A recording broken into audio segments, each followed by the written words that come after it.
Good blessed Sunday morning, May the 15th, 2022. It's about 8:15 a.m. I greet all human beings all around the world with a universal greetings of peace. The blessings of God be with you. Doesn't matter what your political, philosophical, personal, nor your religious beliefs may be. Doesn't matter whether you're the richest to the poorest person on the face of this earth. Doesn't matter whether you the proclaimed toughest to the proclaimed weakest person on the face of this earth. Doesn't matter if you're my family, friends, nor my proclaimed enemies. I greet all you all with that same universal greetings of peace, and the blessing of God be with you. First, I'd like to just say I'm praying for our young black people all across this nation. I'm praying for the families that don't have no control over their young children. And I'm praying that the parents that have control over their young children stop them from doing these things that they've been doing downtown in the loop for the past few days in Millennium Park. Last night, it was really disturbing to me. I believe 3 people were shot. 1 was killed. 2 was critically injured. Black young teenagers downtown fighting. And if you listen to this news clip, you'll see where the police was pushing them, moving them. When I say pushing them, not physically, but moving them, making the crowd move from Millennium Park, which is 99.99% white. And I'm just coming with facts.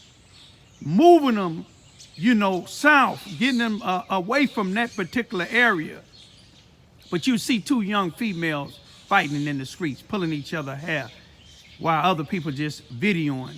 This been going on for a few days now. I don't know what it is. They meeting up downtown, but they not looking what just happened in Buffalo, New York, a day or so ago. A young 18-year-old, which they said might be a white supremacist, went into the Tops store and shot 10 people. And they said he seemed to have been a white supremacist. They ain't seen about almost 2 weeks ago a sheriff out of Arkansas, an assistant administrator female, walked a white supremacist who was facing capital murder out. Facing capital murder, walked him up out of the jail. They was out for a little bit. Thank God that he was caught. Y'all ain't paying attention when the police is shooting black individuals, saying that they thought they had guns. My point is, we got these people that they call themselves in Chicago, Illinois. They call themselves the violent interrupters. People been complaining about them. It's about 50 of them.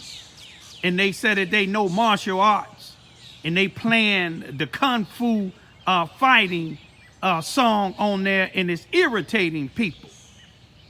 But it seemed like these violent interrupters, I seen them about in 2020 when my female friend that I grew up with, when her grandson, 9-year-old, got shot and killed in Cabrini Green on Cambridge. I seen the same guy that's running the violent interrupters.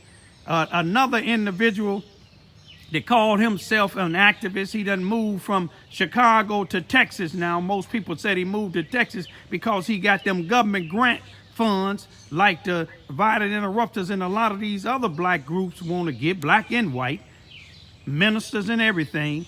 Got that money, didn't pay the people and left. But it's something wrong, y'all. It's good seeing all these young blacks graduating. But we need, when you graduate, some of y'all come back to the community.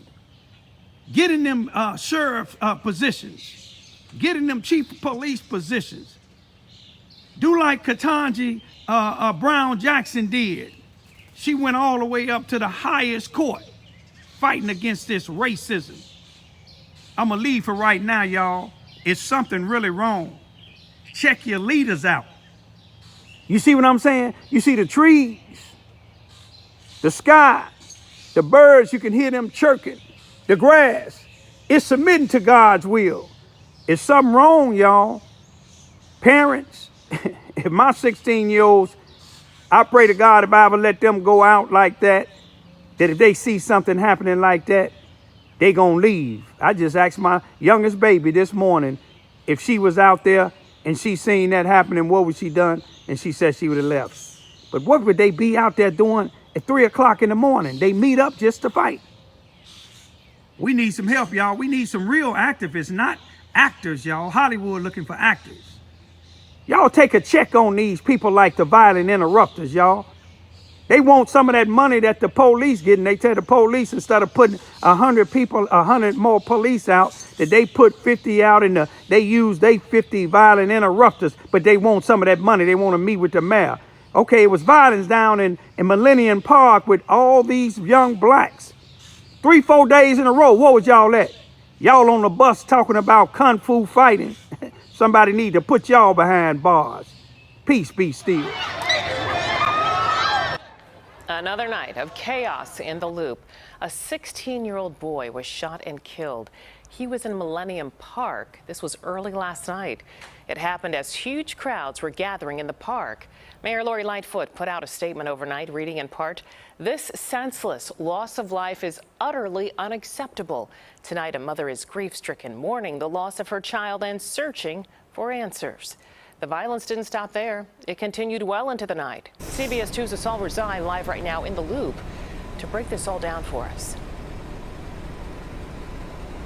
Yeah, Suzanne, crowds finally clearing up this area just a few hours ago at about 3:30, 4 o'clock in the morning. I'm right outside of our studio with Daly Plaza behind me, and this is pretty much where crowds weaved in and out of for most of the night, especially after that shooting in Millennium Park. Police pushing them out of that part of the Loop just for them to come this way, where things just continued to get out of control. One of our CBS 2 News producers actually getting caught in the chaos coming into the newsroom just before 11 o'clock. Take a look at those cars trying to get through the crowds. You can see his car there, the Jeep. People throwing water bottles at one point, someone throwing a chair at his car, some people even yanking at his door handles trying to get them open. The rowdy crowds just continued to move south on both Dearborn and State Streets, taking over the streets and made their way through the Loop. You can see Chicago police in the mix there looking on as kids are fighting with each other under the L train. At one point, police officers did start making arrests and attempting to break up the crowds and regain some control. Unfortunately, the night ending with 2 more people shot here in the Loop, this time near State and Jackson. Police say 2 juveniles were firing shots into a group of people just before midnight. At last check, the 2 victims, both men between 18 and 20 years old, are in the hospital this morning.